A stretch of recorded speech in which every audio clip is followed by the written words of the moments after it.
My grandfather, well, obviously, he's a very big part of my tennis journey. My Lolo was a very big part of my life and my early career. Lolo was a very big part of my life and of my early career. Those words came from January 29th, 2026, after Alex Eala had already given Manila 2 home wins and another reason to believe. My brother and I grew up under his kind of coaching. And when she said that the man who shaped her from the time she started at around age 4 was still the voice she heard after victory, the entire polished academy version of her story suddenly felt incomplete.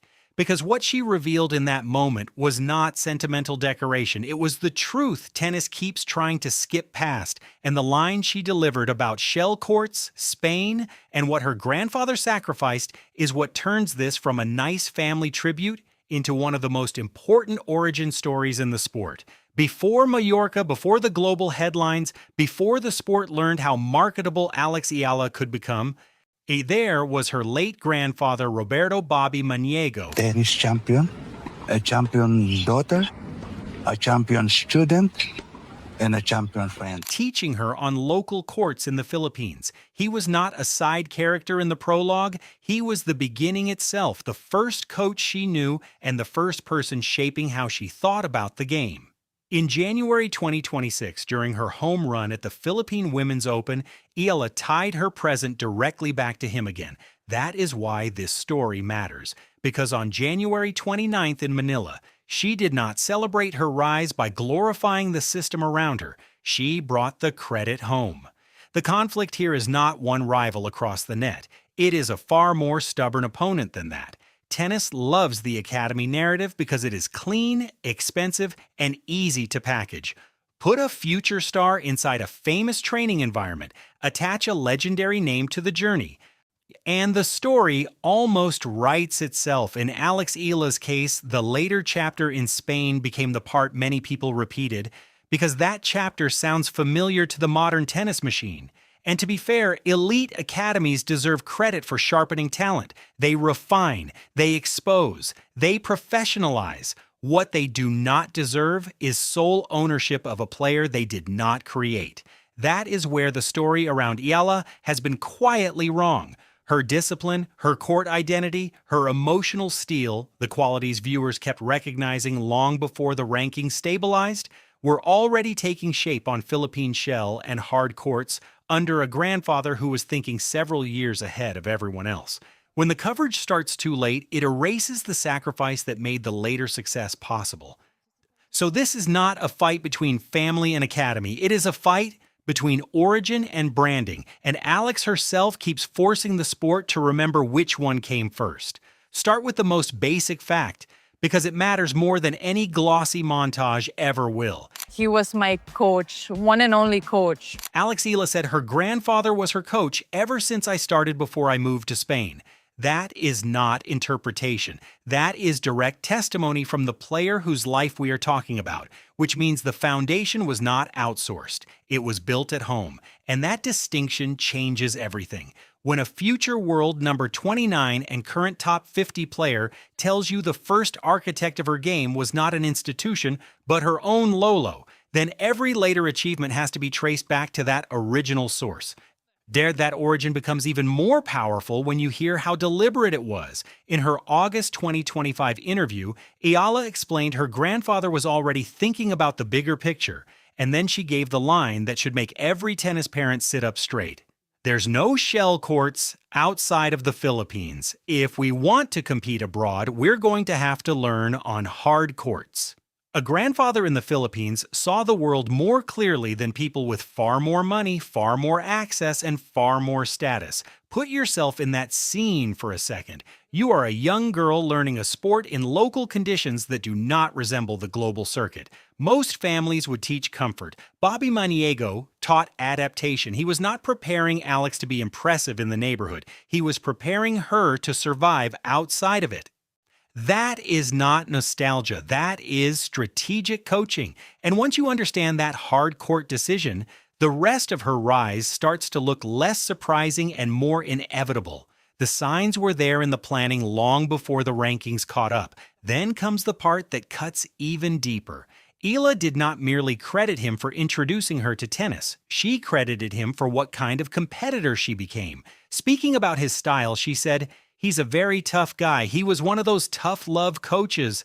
But I think that's a big part of my mental strength and how I carry myself on court now." That sentence explains matches better than a dozen analytic segments ever could.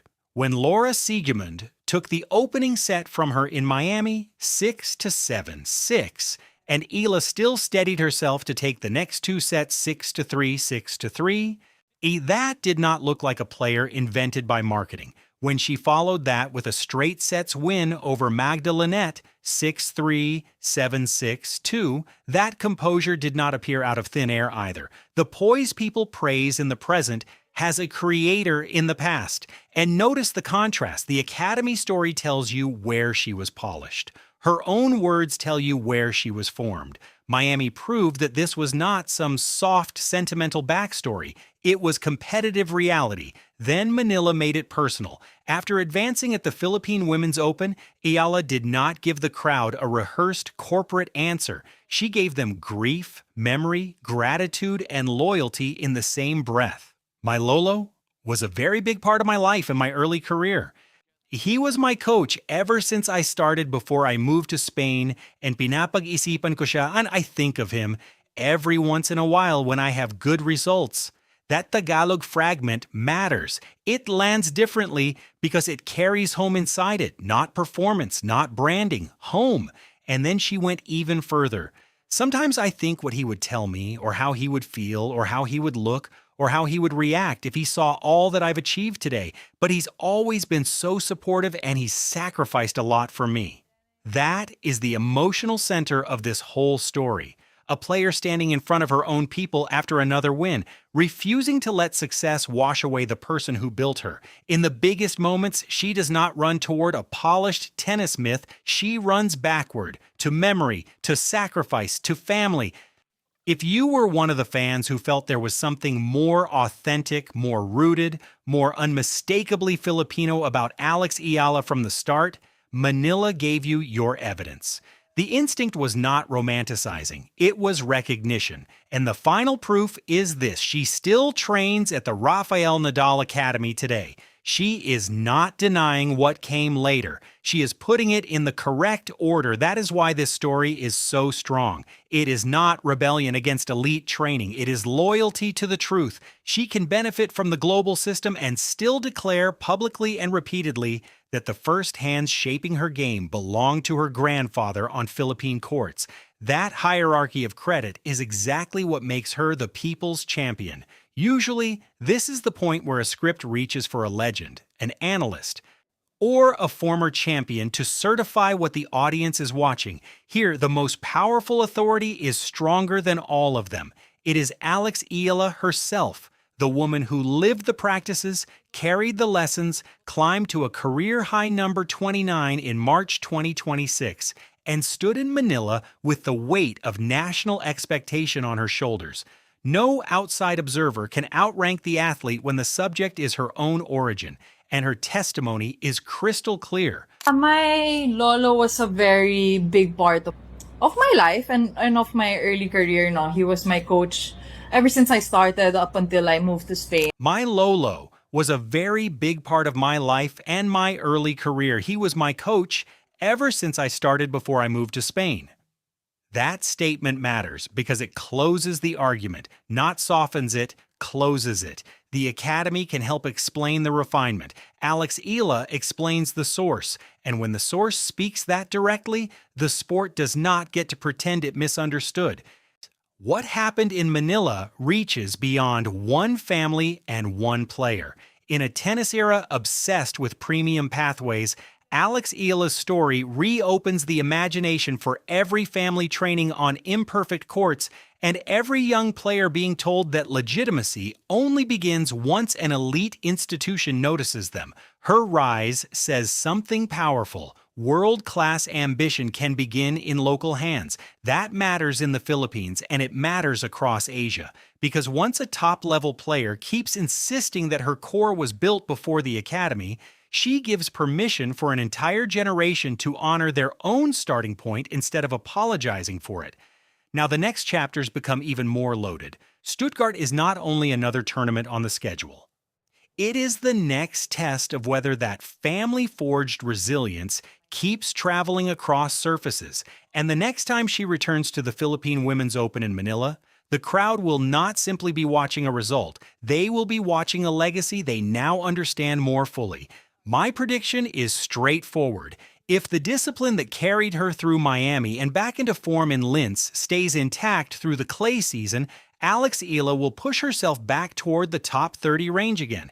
And each new run will make the Lolo Bob story impossible for the tennis world to ignore. None of this means the road has been clean. On March 23, 2026, Karolina Muchova beat Eala 6-0, 6-2 in Miami. That scoreline was harsh, and there is no heroic editing trick that can make it look like anything else. For a rising player, the losses like that expose every unfinished part of the game in public, but the response came where it should come, on court. A little over 2 weeks later in Linz, Eala returned and beat Julia Grabher 6-4, 6-3. No speech, no self-pity, no dramatic reset campaign. The answer was a racket, a match, and another professional win. When she says her grandfather's tough love became part of how she carries herself, this is what that lesson looks like once the camera stops searching for a quote. The shell courts, the hard court plan.